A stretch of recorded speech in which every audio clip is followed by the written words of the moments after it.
The 39th project of this year's contest comes from the International School. Developed by Glenn PARTSCH, the project is titled, "To what extent is there a relationship between phosphorus and nitrogen concentrations and excessive cyanobacteria growth in simulated Upper Sûre Lake conditions?" In short, Glenn analyzed the effect of nitrogen and phosphorus on the growth of cyanobacteria in the Upper Sûre Lake.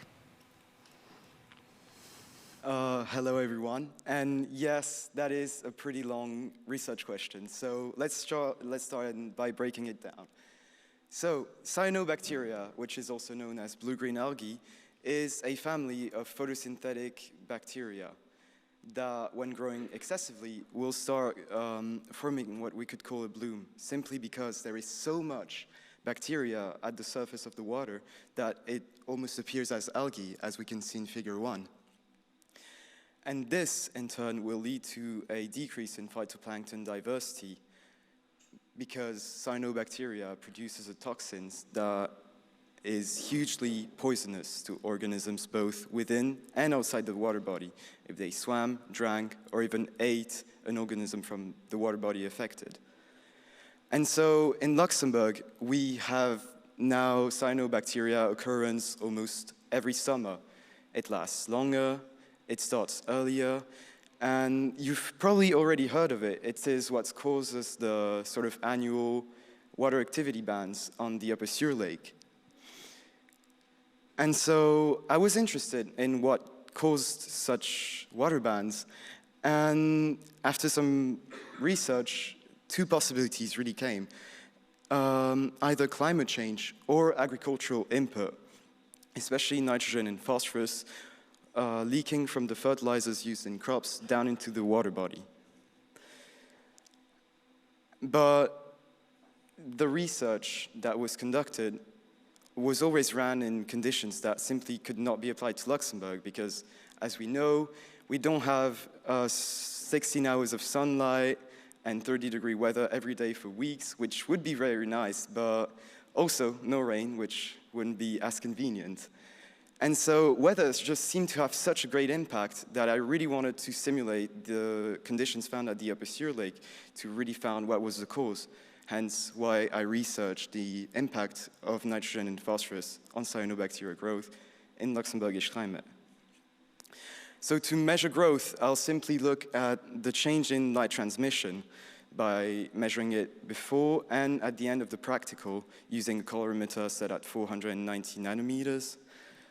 Well, I'll alter the nitrogen and phosphorus concentrations in 5 ranges. So no nutrients added, only lake water, then 1, 2, 3, and 4 times the concentration of SARS culture solution, a standard preparation made to grow cultures to maturity in laboratories.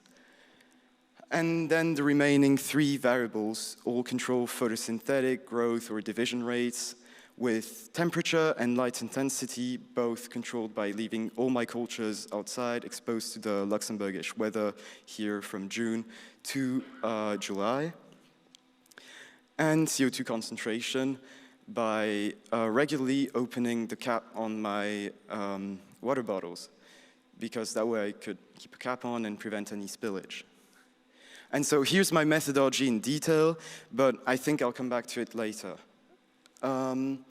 That's what the practical looked. So as you can see, I left the water bottles every day exposed, whatever the weather could be.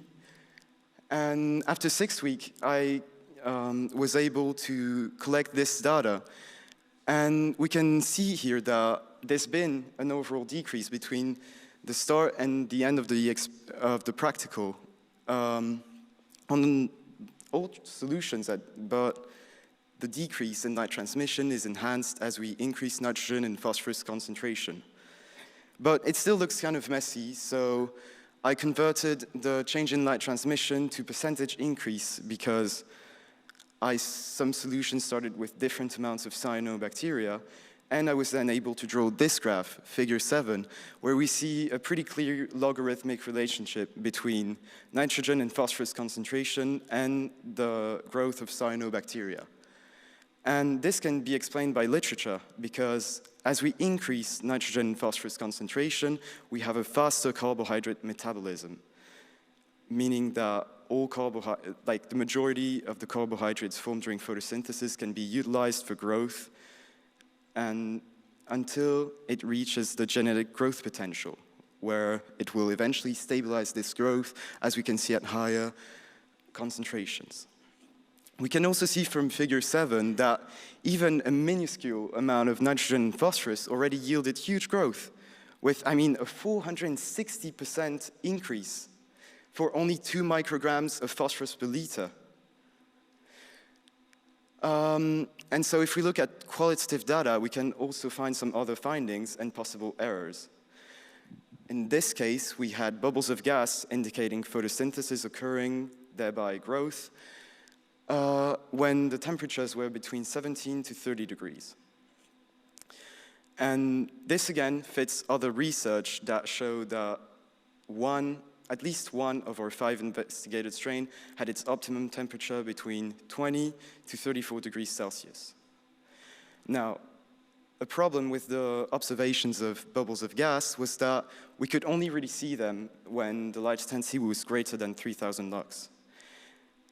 To give you an idea, 3,000 lux is a pretty big light intensity. It is twice the brightness of an overcast day that we often had these past few weeks.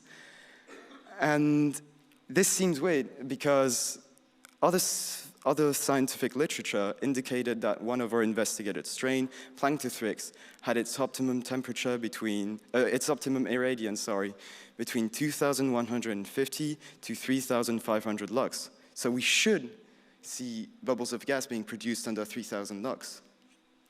Now, it could be because Planktothrix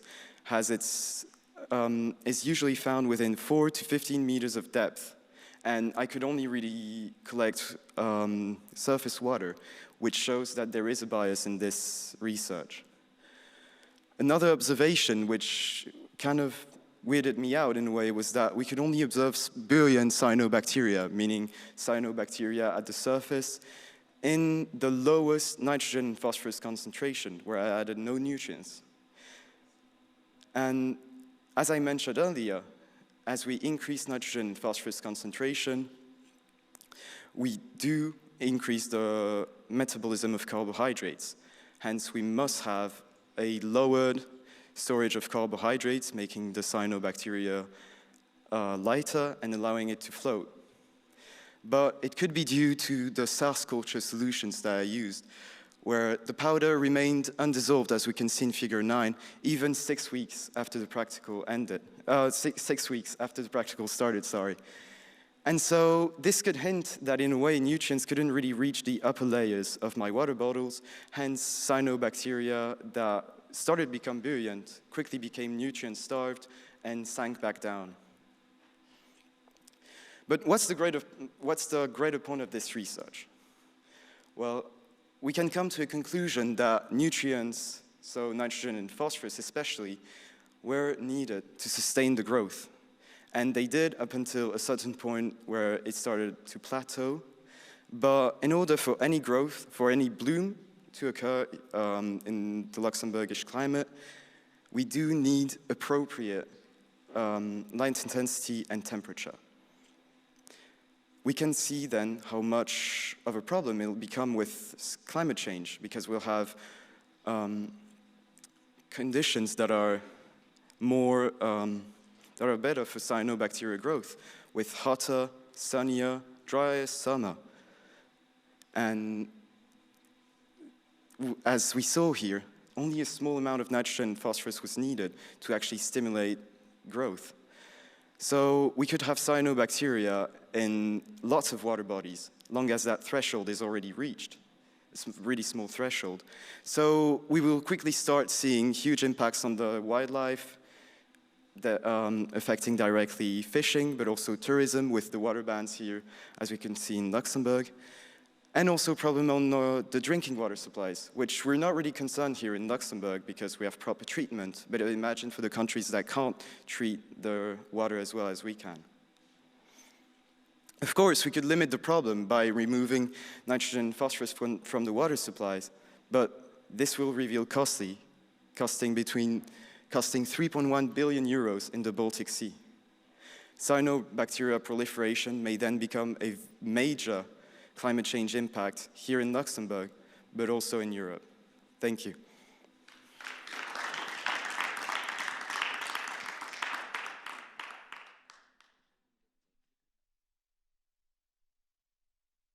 To learn more about his motivation and ideas. Welcome, Glenn. After your presentation on your project, we'll just ask you a couple more questions to learn more about you and your project. Maybe to start off, what has been the trigger, the idea to start this project? Yeah, so I mean, when I first went to the Upper Sûre Lake, it was during a school trip, and we were supposed to have like water activities, etc. And it was just all cancelled, and that was the first time I really learned about cyanobacteria.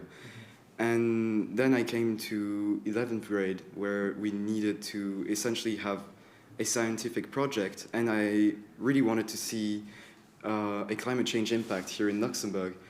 And it didn't really occur to me like the first time, but then I realized, like, oh, whenever I would read about the water bans in the Upper Sûre Lake, they would always mention kind of climate change as one of the causes. And I just thought, why not? Why not like carry on with the research? And yeah. And following that project, is environmental science something you'd like to pursue also for future projects or even for studies afterwards? Yeah, so I don't think it'll be directly environmental science, but it will definitely be something related to climate change mitigation. So next year I will study in part molecular biology to kind of look and hopefully go into biotechnology later on. Were there things you discovered during your work that surprised you or that you didn't expect at first? It was definitely just how few nutrients could actually yield like that much growth, you know. It was kind of a shock to find that actually you could have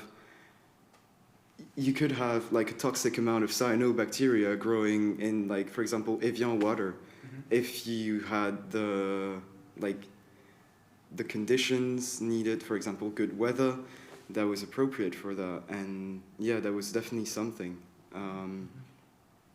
And it's, yeah, these conditions will again come with climate change, etc. But don't worry about it. You don't have cyanobacteria in your water, in your Evian water. If you were to add it, yeah, it should grow to, yeah, a good amount. But don't worry about it at the moment. We're good. During your project, did you face specific difficulties while going about it, or not really? Yeah, I mean, the first 2 weeks I wouldn't have any growth at all. And yeah, that was also something I was really surprised about, was actually the light intensity needed. Because it just wouldn't grow whenever I would like put them inside or etc. I would really need to have strong sunlight outside and leave them for a full day to actually see that growth happening. So yeah. Okay. After your participation in the contest, is there any advice regarding finding the right project or approaching a project you can give to anyone interested in, young Fuerscher for the future? I think that definitely you should do something you're really interested in. Because, I mean, for example, mine, it like took almost all the summer holidays. And sometimes, again, like the 2 weeks where it wouldn't grow, it was really, I kind of want to say demoralizing. It was like, I know this is supposed to work, it just doesn't. And so I think you should really have that passion, that interest to really always be flexible, find new ideas and new ways to actually go through with your project and then present it on stage. And again, I think if you're interested in the project you're presenting about, your interests will directly be like visible on stage, etc., and will help you. So follow through and try again and again. Yeah. Yeah. Sounds good. Yeah, I think it's interesting to hear that many participants do mention those points. First, do what you like, because then you can be passionate about what you're doing.